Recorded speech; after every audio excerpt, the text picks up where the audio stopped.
Thokozani bakwethu umkhuloti kwi-channel umvikeli Hoti TV. Kwaxamamela ngwaneso. Leli channel ukuthi ngishuta kuwena nje ungibone nqamashinqo ukuthi nangumkhulu kahle with no edits and stuff. Lana ngishuta ngokwami ekhaya ukwazi ukuthi ungizwe futhi ungibone kahle manje le camera yefoni ngathi ngenza sigiloho mana ngisigiloho xa leke mkhulu uzigiloho linake ibona kuyamakatsa mo. Mamela ngwaneso. Indaba isekutheni sinesimo sokuthi abantu abaningi bayamba beyothwasa.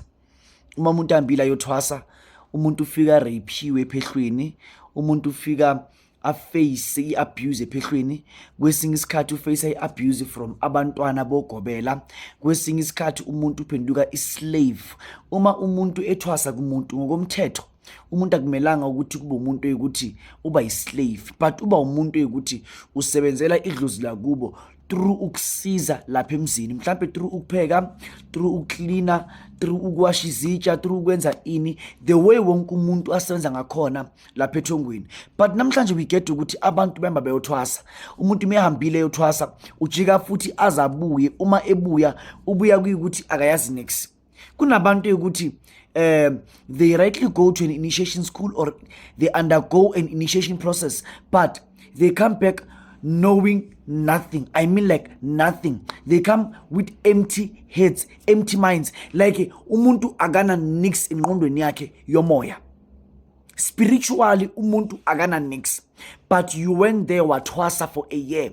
You went there wathwasa for 5 years. You went there wathwasa for 8 months. You went there wathwasa for 9 months. But uma ubuya awuyazi umuthi. Awukwazi kuhlola. Awukwazi kubona indaba zabantu. There are people of which baya ephehlweni but uma ebuya akwazi kubona indaba zabantu. This thing yokuthi unomoya uyizwa ngabanye abantu noma uyibona ngabanye abantu yena kuyalento le ayiphili. So leyo nto leyo it's something of which thina singabelaphi bendabuko kumele sibukisise sibheke ukuthi kanti lezi ngane zabantu uma ziza la ekuthwaseni zingena ephehlweni njengoba ngishuta ngisesigodlweni kuyimanje lezi ngane zabantu ezila ekhaya zizele ini na. Kunengane ukuthi zihamba ziye ephehlweni but umebuya ubuye pregnant, uma kubuza ukuthi ingane kabani akuyaziwa. Le ngane kagobela asingwana manga ngwana okwagobela gobela kena kana mi ngwana wa batho, gobela kena repile ngwana wa batho, gobela kena file ngwana wa batho ngwana. So isikanda ngeenyawo lento namhlanje. Manje all I'm trying to say ukuthi abantu baface inkinga ezisabekayo emaphehlweni. Abantu baface ama-abuse ahlukene ephehlweni. Kunabantu eyukuthi usuka ephehlweni but uma usuka ephehlweni I am telling you today ubuye u-HIV positive but waya ephehlweni uclean. Walala umuntu eyukuthi uyagula ekulala ngamabomu efuna ukuthi akufake igciwane ngamabomu. Kunezimo ezinjalo esidibana nazo uma siye ephehlweni. So lesi simo sonke it's something of ukuthi ingizele mina ngokwethongo ukuthi abantu bonke abanenkinga yedlozi. Batlamamela ngwaneso. Uma unenkinga yedlozi uyaboniswa ukuthi awuthwaswe umngoma. Uboniswa isithunywa. Uboniswa ubuprofeti. Uboniswa umndawo. Uboniswa umdiki. Uboniswa ubugedla. Batlamamela ngwaneso. Yonke imithi iyafana. Imithi yamandawo, imithi yobugedla, imithi yezangoma, iwasho zesithunywa noma isiprofeti, neyiwasho esebenzisa izangoma, yiwasho efanayo.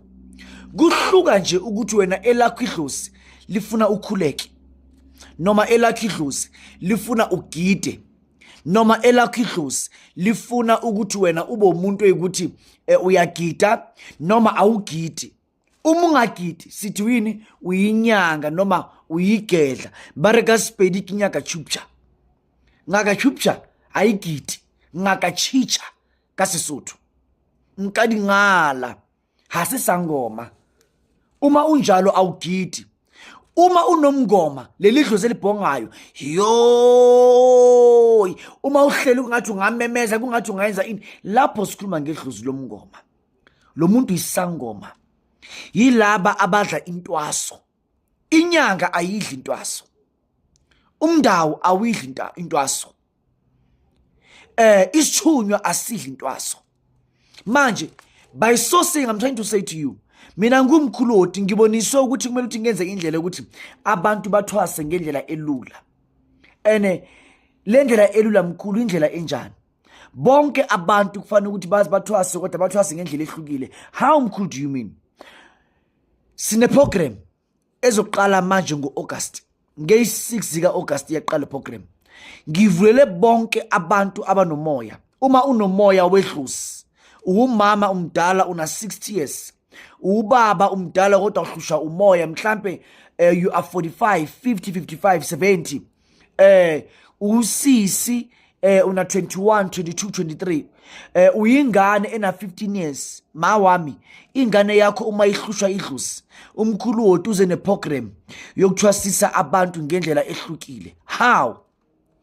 Each and every Saturdays ngizabe ngirana iprogram yokuthwasisa abantu umngoma, isiprofito, umndawu, umdiki, inono, ubunyanga kapa bongakachicha. Ditlhare kaofela imithi into efanayo, kuhluka nje idlozi lakho ukuthi idlozi lakho lifuna ugide noma alifuni ugide.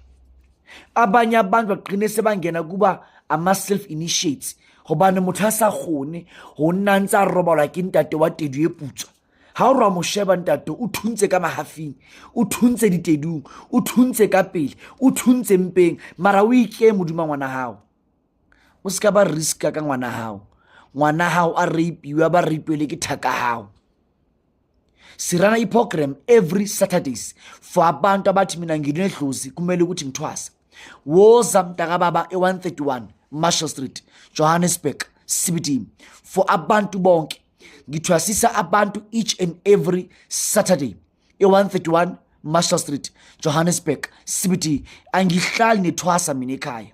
Ngithwasisa abantu sibhale yonke into kumele sibhale, sigiye yonke into kumele simama kumele sigide. Maye ukuthi kumele ngasigida sigidi. Ama programs ethu ayahluka. Siyaphahla, siyagida, sifunda ngomuthi, sifunda ngokuthi le mithi le ukuze lento le kube umuthi wenhlanhla isukaphi. Lo muthi njengoba umatha ugijima ukwazi ukulapha ilumbo, umuthi onjani, imithi yokuzalisa, imithi yokuphakamisa abantu, imithi yenhlanhla and all that ukulapha idlozi. Ngiyamthwasisa umuntu but you only come on Saturdays. Nawe muntu osebenzayo unedlozi. But uma unedlozi uyasebenza. Iprogram yethu it's only on Saturday. Siqala ngo9, 10, 11, 12, 1, 2, 3. It is only 6 hours. Iprogram yethu. Emva kwalokho impilo yakho izoshintsha. Wena ohlushwa idlozi, hlezi uwa emasontweni kuthiwa namadimoni, kuthiwa unjani? Mamela ngwaneso.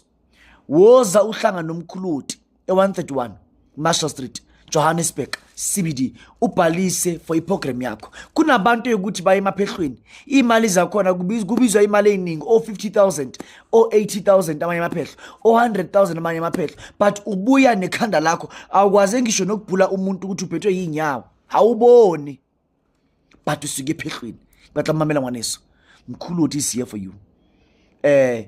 Woza uzothwasa kumkhuluti ngendlela ehlukile futhi ngendlela ehlakaniphile, ngendlela right. You come only on Saturday, ubuyela emuva uyekhaya. Kunabantu ukuthi uhambile ayothwasa, uma ebuya indoda yakhe sithathe umunye umfazi. Ngamanye amagama, idlozi elinjani elithi wena shadwa, uma uqeda ukushadwa bese wena ushiya umuzi uyahamba uyohlala emzini omunye umfazi, yena unendoda, wendoda yakho uyishiyile, mubuya awusenamuzi, awunkuturikiring, uyindoda uyahamba ushiya umfazi uyothwasa. Uhlala 7 months, 8 months lapho, uma ubuya kunendoda esingena umfazi wakho bese uthakathiwe. Ungathakathanga uyithakathe wena. Mamela ngwaneso, ngithwasisa abantu every Saturdays. Inkomo yedlozi it is 10,000 rand. Le nkomo le uyibhadala ngama 2.5 for 4 months. Uma unamandla ukuthi ubhadala imali yakho yonke uyayibhadala imali yakho yonke, but lena It is 2.5 kancane for abantu abangenawo amandla nalaba abanawo amandla. Abanamandla bangayibhadala cash, but umuntu ongenawo amandla 2.5 for 4 months. Singena iprogram ethu is 3 to 4 months. Umkhulu yakuthwasisa konke kube right, uhambe kuyikuthi yonke into uyicedile futhi i-right. Amanamba ethu, you can call us on 065 995 1104. I repeat again, 065 995 1104.